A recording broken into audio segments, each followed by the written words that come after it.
après un bac économie, j'ai fait 4 ans de droit, donc une licence de droit privé, maîtrise de droit privé. Ensuite, j'ai sollicité pour rentrer au DESS d'urbanisme, mais à l'époque, c'était pas le cursus idéal, donc on nous a obligés à faire une licence d'aménagement. Donc j'ai passé un an d'aménagement, en même temps, parce que je m'ennuyais un petit peu, je suivais une prépa éco sur Montpellier. Et donc du coup, la licence d'aménagement quasiment en poche, puisqu'il me manque un module. Quelques années, il y a un module que j'ai jamais eu, mais bon, l'année de licence m'a suffi à intégrer le DESS d'urbanisme aménagement du territoire.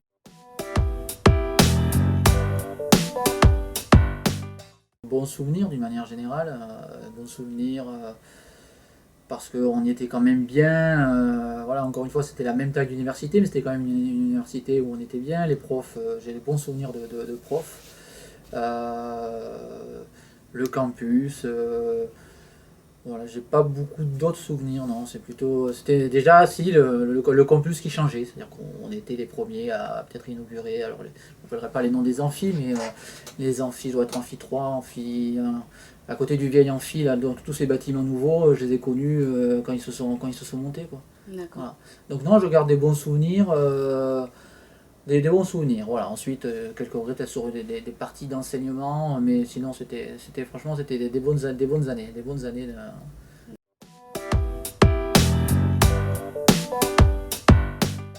Jusqu'à la fin. Jusqu'à la fac, ouais, mais justement l'année où j'étais sur Montpellier et Perpignan, ça m'a permis de comparer. Et c'est vrai que c'était totalement différent. C'était totalement différent. Quand on avait la petite fac, voilà, la petite fac et la grosse fac. Donc c'était deux univers totalement différents. Une qui était totalement impersonnelle et une à Perpignan, il y avait quand même beaucoup plus de proximité déjà avec les professeurs. Voilà, et même entre nous, ça se sentait, quoi. Voilà, ça se sentait.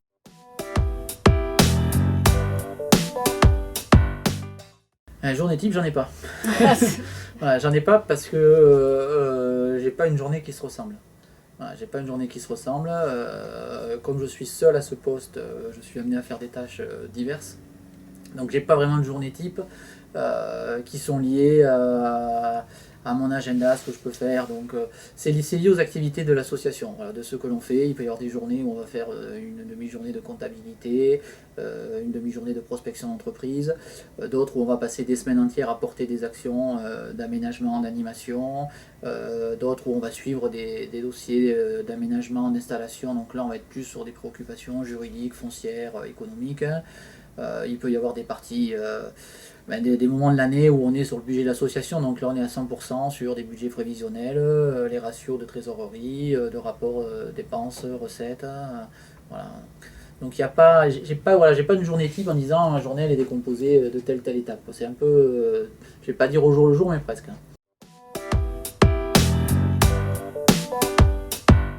Pareil, la mission, il n'y a pas une mission principale, on va dire qu'il y a on va dire deux à trois grands axes, trois grands axes.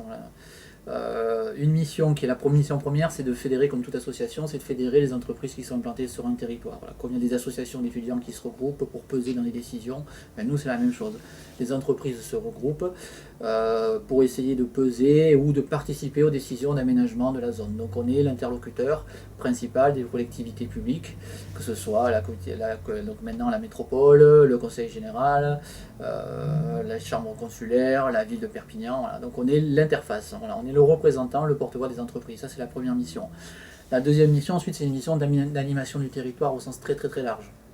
Ça va aller de la gestion d'outils de communication, que ce soit le site internet, le Facebook, des annuaires, des plans de zone, etc., qu'aussi bien la signalétique de zone. Voilà.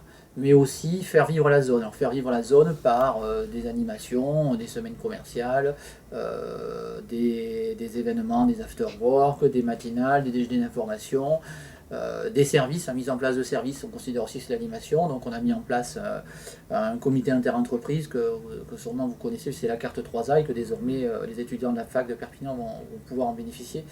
Mais il faut savoir qu'au départ, la création elle a été faite voilà, par moi et mon homologue à l'époque, Walter Soubiran, qui était alors directeur du pôle économique Saint-Charles. Voilà. Voilà. Et enfin, la dernière partie du métier, c'est on va dire l'accompagnement et prospection d'entreprise. Alors accompagnement, pas au sens purement comptable, financier, comme le ferait une structure d'accompagnement, une chambre consulaire, une boutique de gestion. On est vraiment, nous, plus dans l'accompagnement, dans le marketing de zone, c'est-à-dire qu'on développe des arguments pour que les gens s'implantent, on les suit, on les oriente, on les oriente dans notre réseau, donc on les amène vers les bonnes personnes. On a une grosse part d'action sur l'implantation foncière ou immobilière, c'est-à-dire qu'on a la maîtrise, on a la connaissance de ce qui est disponible, et donc on les oriente sur le foncier et l'immobilier disponible. Et dans la recherche de prospects, c'est un peu la même chose, c'est-à-dire que comme on a pignon sur rue, c'est les seuls bureaux, on va dire, c'est la porte d'entrée des gens qui veulent s'implanter, on reçoit la majorité des gens qui veulent s'implanter. Ensuite, on les réoriente vers les bonnes structures.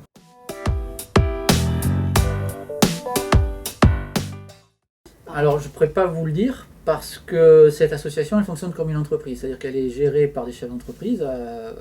J'ai un conseil d'administration de 25 chefs d'entreprise. Et dès ma prise de fonction, on m'a toujours dit, certes, ça, le nom, c'est une structure juridique associative, c'est une association, mais nous devons fonctionner comme une entreprise. Donc, on n'a pas de honte, on est là pour, on doit gagner de l'argent, on doit pas en perdre, on doit grossir, on doit se développer, trouver de nouveaux marchés, trouver de nouvelles recettes, maîtriser nos dépenses. Donc, on fonctionne entièrement. Les clés qui me sont données pour piloter l'association et celles que j'applique sont celles d'une entreprise.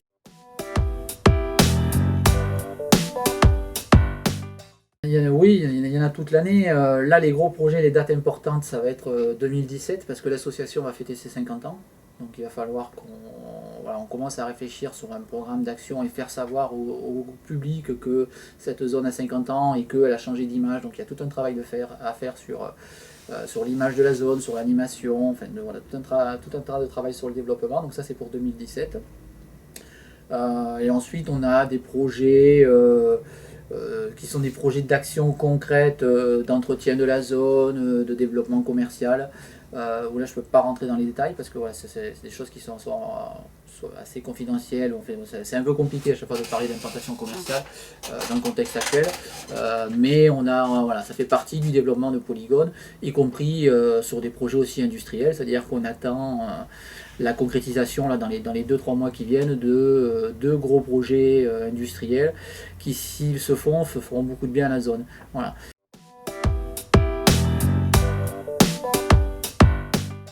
Depuis que je suis en poste à l'AEP, j'essaye de prendre chaque année un étudiant en master, en licence. Je travaille beaucoup avec l'IAE parce qu'il y a des profils qui correspondent à ceux que je recherche. Je participe à des soutenances de stage, des jurys d'examen. Donc voilà, j'ai pas attendu qu'on vienne me chercher pour y aller, puis j'en ai pas fait une publicité. Donc je trouve que c'est normal lorsqu'on est passé par un réseau universitaire de s'y impliquer.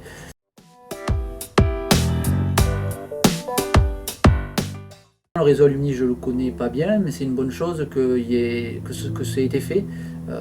Ça peut toujours aider de connaître quelqu'un. Voilà, moi, quand je suis rentré sur le marché du travail, je connaissais personne. Donc là, si par ce réseau-là, je peux apporter un conseil, un coup de fil à quelqu'un qui cherche du boulot sur Polygone ou qui en a trouvé, hein, et c'est ses premières expériences, il a besoin un petit peu dans ses premières journées de trouver ses marques, ce sera un plus.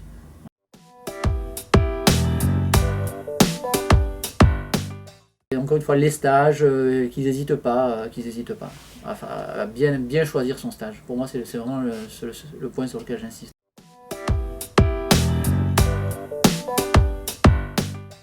Pour moi, ça l'est. Je pense que, voilà, je vous dis, je vois, encore une fois, c'est des jurys de stage que j'ai fait sur des examens d'IAE ou autres. Ça se voit de suite lorsque la personne n'a pas tiré la plus-value ou n'a pas tiré quelque chose du stage. Voilà, qu'elle a été là. Alors, c'est pas forcément la faute de l'élève, hein, c'est pas ce que je veux dire. Hein. Voilà, ce qui a été de l'occupationnel, entre guillemets, ça se voit de suite. Et ça apporte pas le plus-value. Et aujourd'hui, les étudiants, il faut qu'ils soient en recherche de plus-value, il faut qu'ils arrivent à se distinguer dans le cadre d'un entretien de recrutement.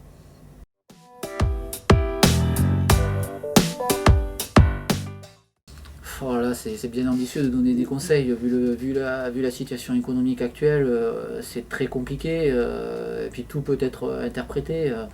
Le conseil que malheureusement on peut dire des fois, c'est de ne pas se limiter à une recherche sur Perpignan, parce qu'on a un prisme d'embauche qui est malheureusement pas très large, surtout pour les diplômés. Voilà, pour les diplômés, moi je vois la vie des entreprises.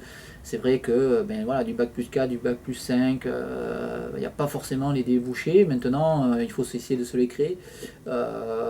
Les métiers changent. Donc il y a aussi une approche différente qui change. Peut-être pas aussi, pas forcément avoir de grandes prétentions. On peut aussi commencer, comme moi j'ai commencé, voilà, à l'époque une petite association, mais au final se faire le poste et aujourd'hui arriver à un métier dans lequel on s'épanouit pleinement, avec des projets en permanence qui se renouvellent. Voilà, donc je pense qu'il ne faut pas hésiter des fois à voilà, redescendre un petit peu et se dire qu'on aura des opportunités parce qu'une carrière c'est long, quoi. Une carrière c'est pas dès qu'on sort de la fac,